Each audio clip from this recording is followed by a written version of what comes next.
IELTS Listening, version 54768. You will hear a number of different recordings and you will have to answer questions on what you hear. There will be time for you to read the instructions and questions, and you will have a chance to check your work. All the recordings will be played once only. The test is in 4 sections. Write all your answers in the listening question booklet. At the end of the test, you will be given 10 minutes to transfer your answers to an answer sheet. Now turn to Section 1 on page 2 of your question booklet.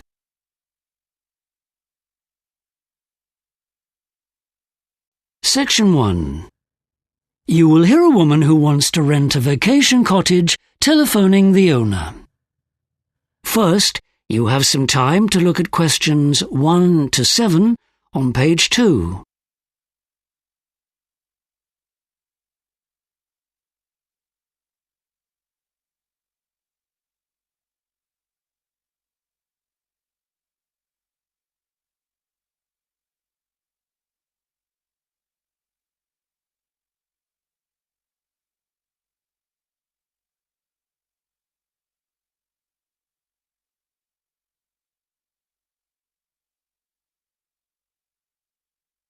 You will see that there is an example that has been done for you. On this occasion only, the conversation relating to this will be played first. Hello?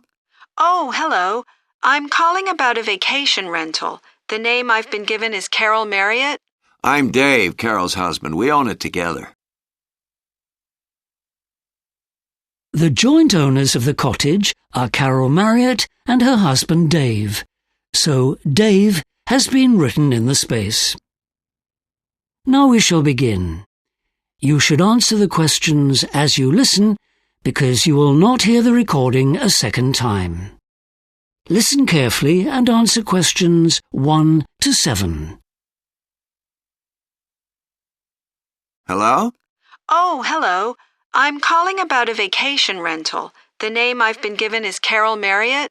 I'm Dave, Carol's husband. We own it together. Oh, right. Well, some friends of ours rented Astor Cottage from you for a week by the ocean last summer, and they recommended it to us. My husband and I would like to rent it in the fall for a week. Okay. When exactly? We're looking at the week beginning September 21st, if it's available. Let me check. No, I'm sorry. It's already booked that week. You could have it the previous week from the 14th. Well, we could manage that week if we change a couple of arrangements. How much would it cost? That would be $835. That's rather more than we wanted to pay, I'm afraid. We were hoping to pay closer to $790, which our friends paid last year. We also have a slightly smaller cottage called Periwinkle Cottage. Excuse me? How do you spell the name? Periwinkle. Periwinkle. It's available the week you want it, and it's the exact same price that your friends paid last year.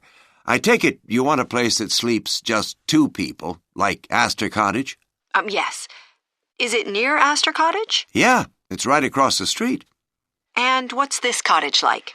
Well, it's part of a historic building that was originally a school 100 years ago. It was converted into a post office around 1950. Then, later on, the post office moved, and the building was divided to make 2 cottages. So, is it on several floors? No, it's all on one floor. There's a large living room, a kitchen that's really well equipped, a bedroom, and a bathroom with a tub and a shower. Oh, very nice. From the living room, you can go out onto the deck, which is a great place to have your meals when the weather's nice. That sounds fantastic. Can you see the river that flows through the town from the cottage? You sure can. It's close by. You can see it from the bedroom. Okay. Would we need to bring anything? Bedding, say? That's provided.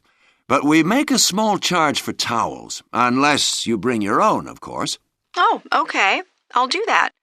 Because we'll be driving, there'll be plenty of room in the car for things like that. Oh, that reminds me. Is there a garage that we can use? I'm afraid there isn't one. But you can usually get a parking spot on the street right in front of the cottage. No problem. We probably won't use the car much while we're there anyway. We like to go for walks. Before you hear the rest of the conversation, you have some time to look at questions 8 to 10 on page 2.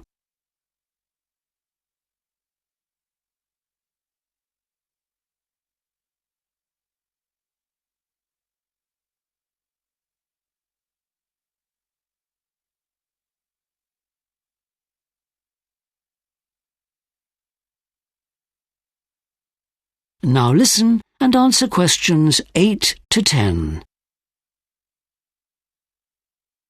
Oh, and what about the town itself? Are there any restaurants in the neighborhood? There are a few, all within walking distance.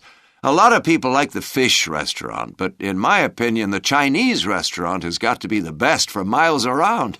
That's good to know. We might end up eating out every evening. Well, why not? Our friend said the town is pretty famous for antique stores. That's right. There's a whole bunch of them, at least 10 on the main street. Marvelous. Okay, I'd like to make the booking, please. Great. We ask for a deposit of $200 and final payment at least 6 weeks before your stay. But we'll be away ourselves for much of August, so let's say no later than the last day of July. Is that okay with you? Fine. Okay. Then let me give you our details so you can send the deposit. That is the end of section 1. You now have half a minute to check your answers.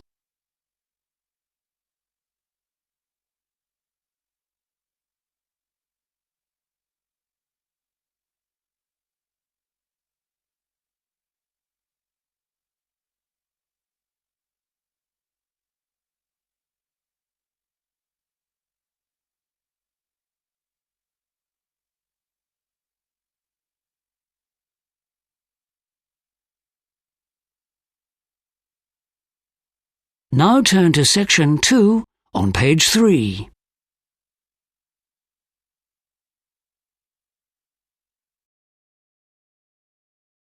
Section 2. You will hear a coordinator talking to volunteer helpers before a race involving a large number of people. First, you have some time to look at questions 11 to 14 on page 3.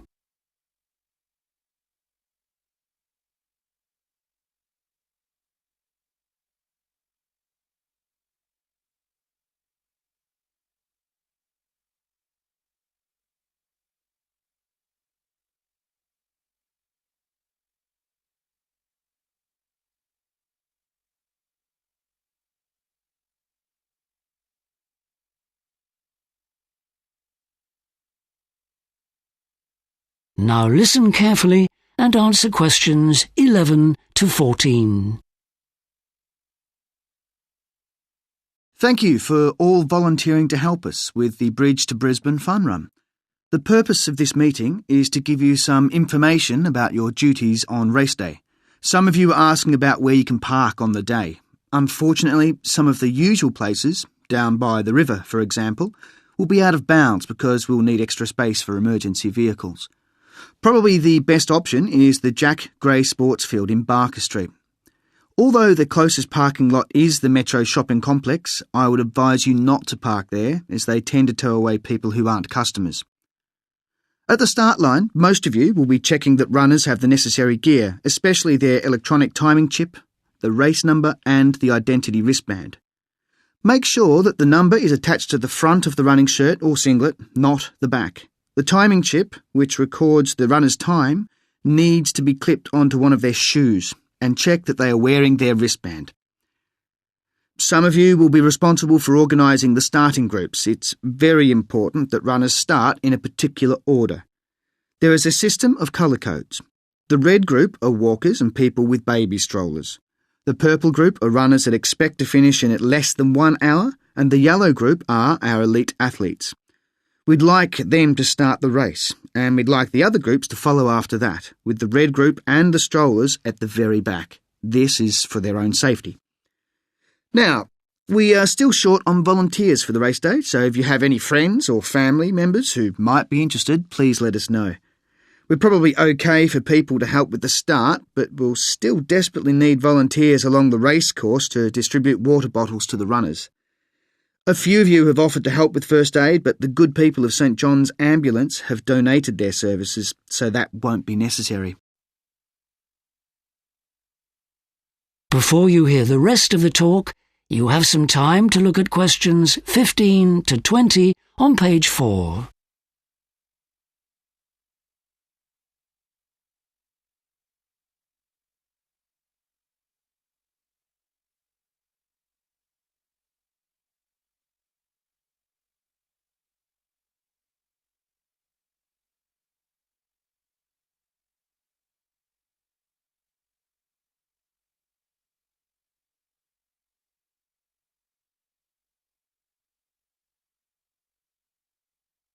Now listen and answer questions 15 to 20.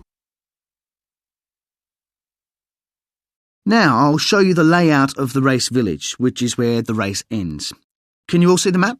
If you look at the bottom right-hand side, you'll see where the runners enter the village, next to the corporate catering section. As you continue along the course, you'll see the stage on your right. That's where the winners will receive their medals. Now, can you all see the finish line near the centre?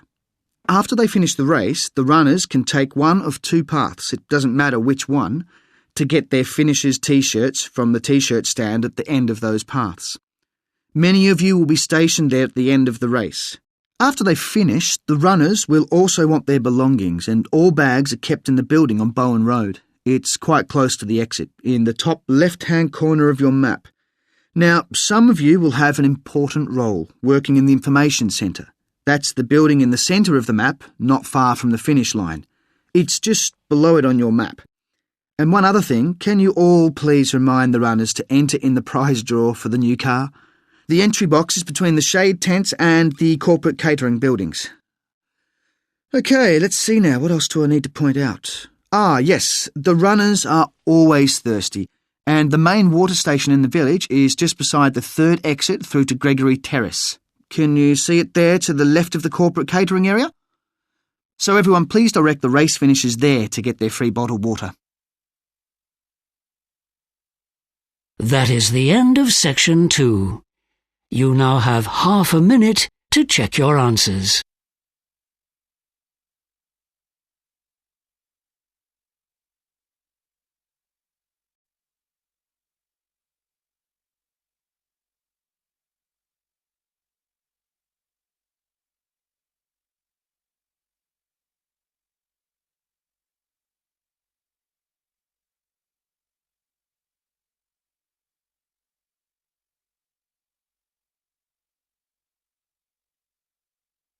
Now turn to section 3 on page 5.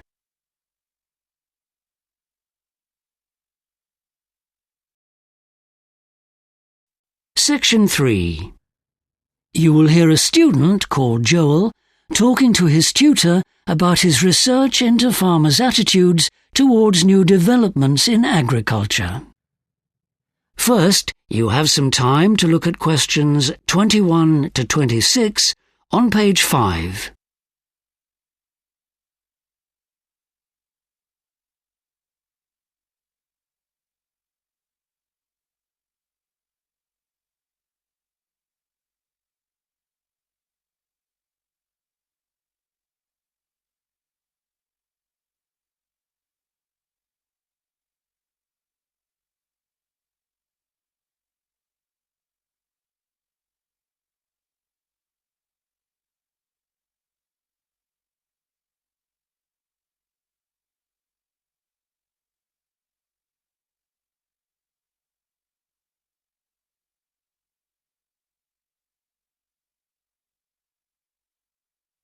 Now listen carefully and answer questions 21 to 26.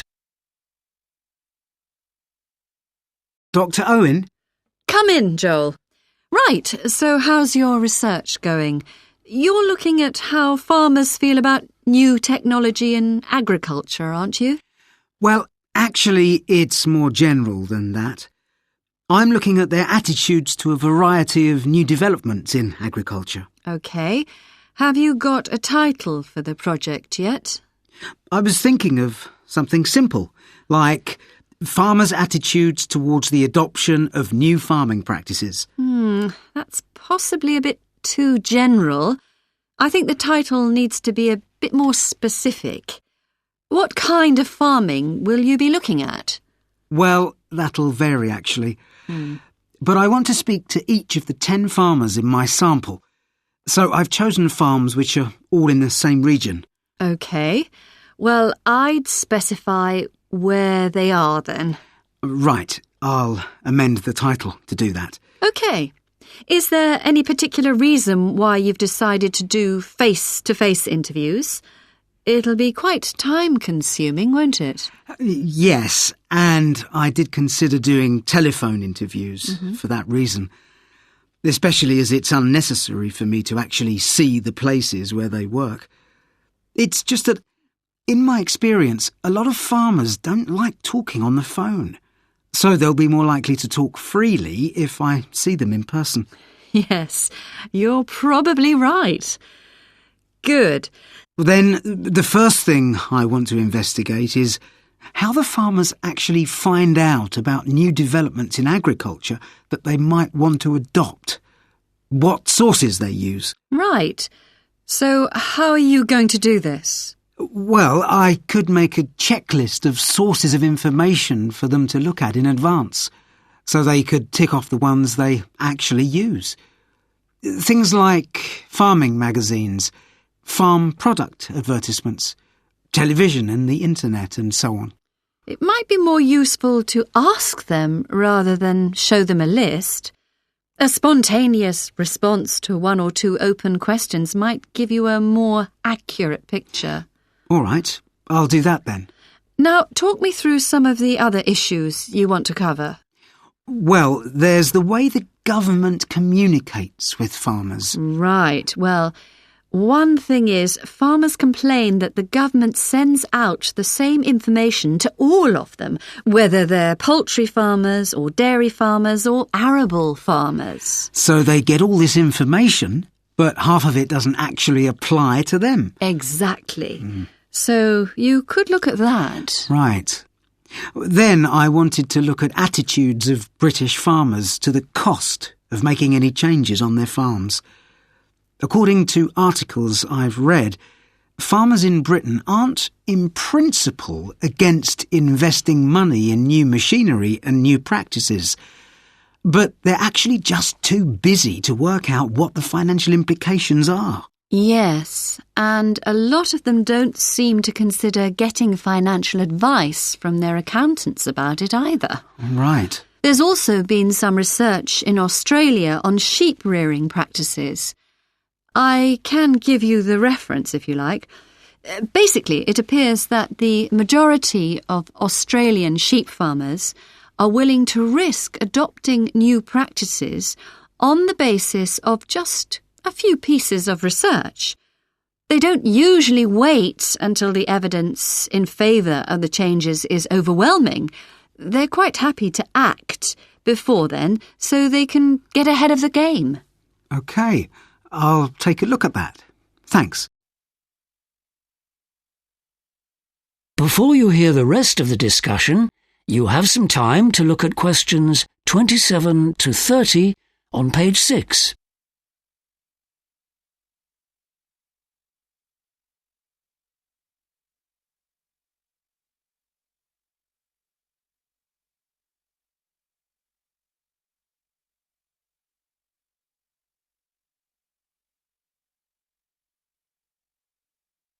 Now listen and answer questions 27 to 30.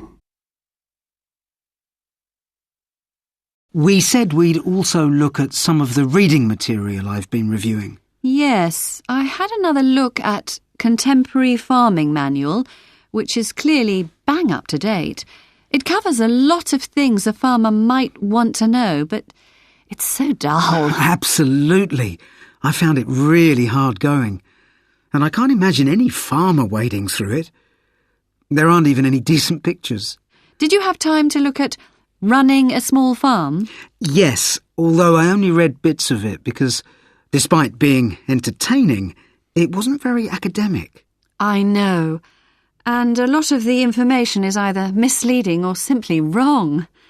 I'm surprised it got published at all. I don't imagine the farming press will rate it very highly. You recommend agriculture and economics. I expected that it would be really difficult. The title's a bit off-putting. But I thought it was brilliant.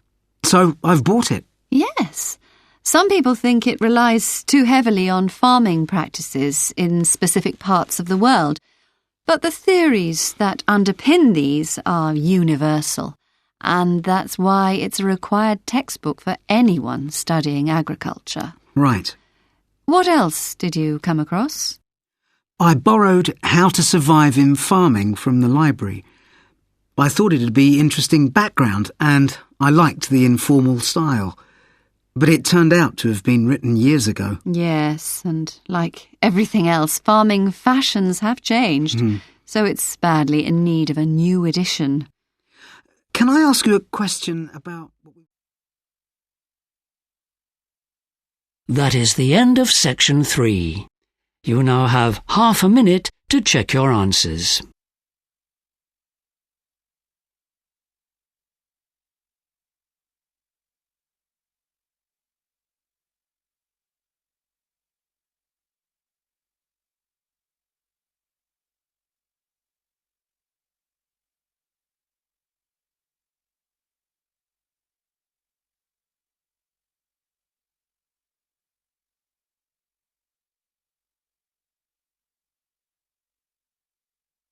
Now turn to section 4 on page 7.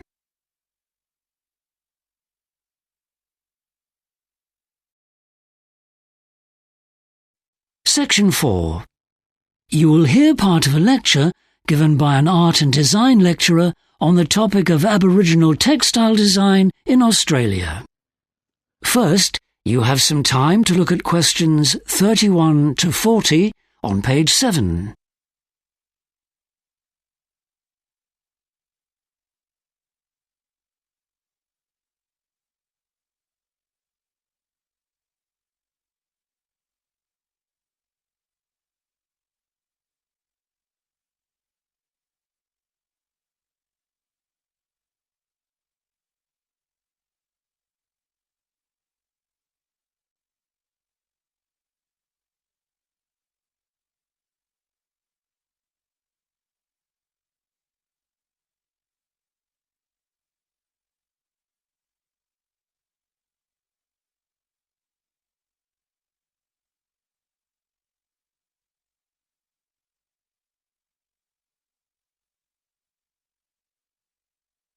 Now listen carefully and answer questions 31 to 40.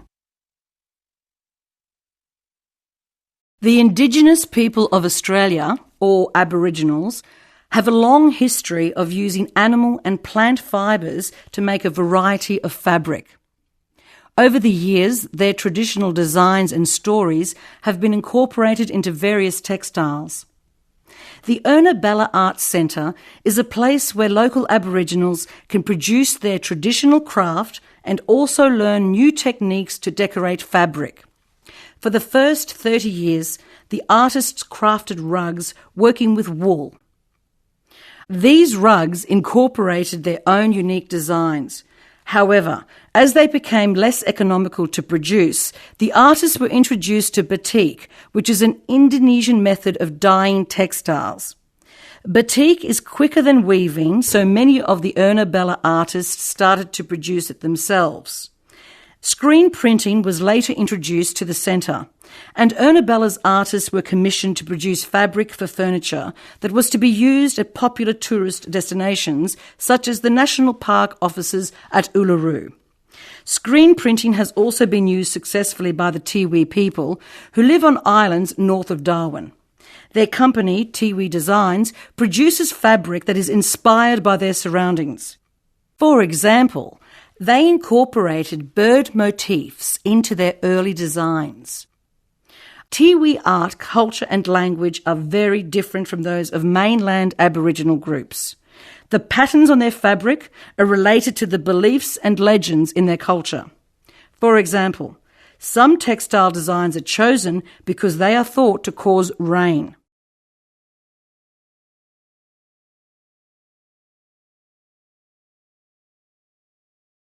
Another successful Aboriginal design company was founded by Jimmy Pike.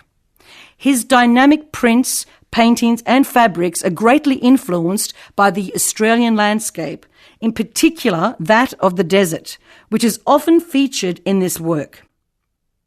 Pike worked with acrylic paint, oil pastels and screen printing. Surprisingly, Jimmy Pike's life as an artist began in prison, where he was serving a sentence for murder. The art teachers there recognised his talent and gave him the technical skills he needed to become a successful artist. After Pike's release, he started his own company, aiming to create a product that would sell well commercially but still retain its Aboriginal cultural identity. Eventually, he decided to bring his artwork onto textiles, which were used to produce clothing. The designs he selected were transferred onto cotton and had both a strong linear character and a good colour range. Bronwyn Bancroft is one of the most successful Aboriginal artists and designers to date. She has produced a great deal of artwork and textiles, and many of her paintings are held by Australian art galleries. Her work reflects her Aboriginal roots, but always with a contemporary, fresh view of family and the natural environment. In 1995, she was chosen by a charity organisation to paint a pair of jeans owned by Kathy Freeman, a famous Aboriginal Australian athlete.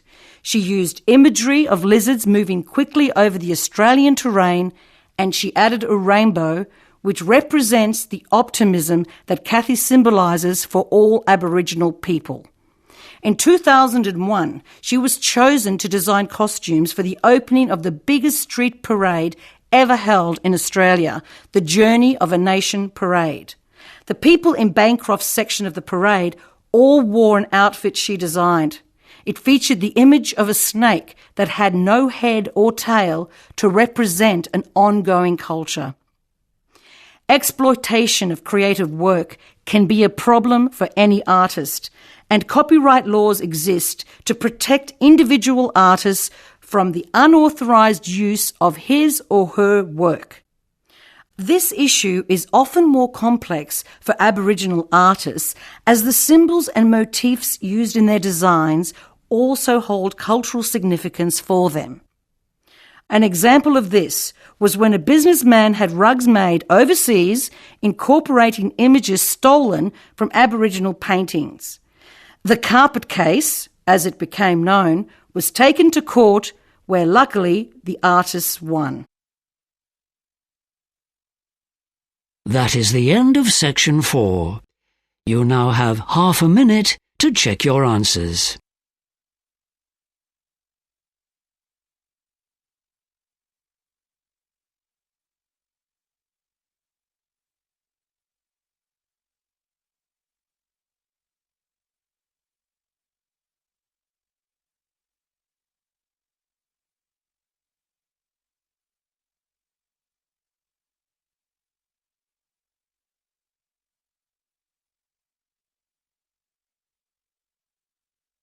That is the end of the listening test. You now have 10 minutes to transfer your answers to the listening answer sheet.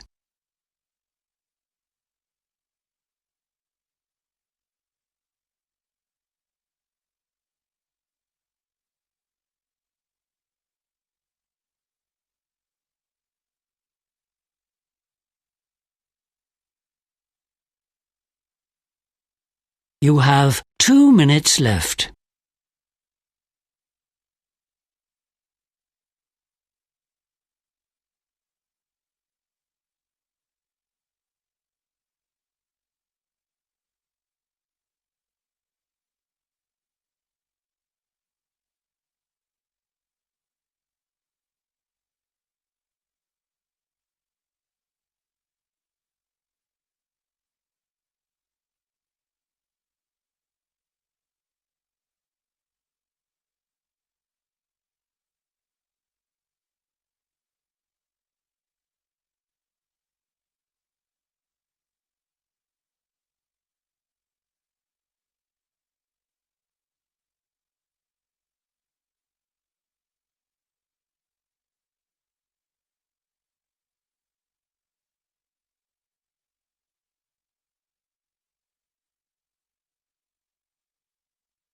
You have 1 minute left.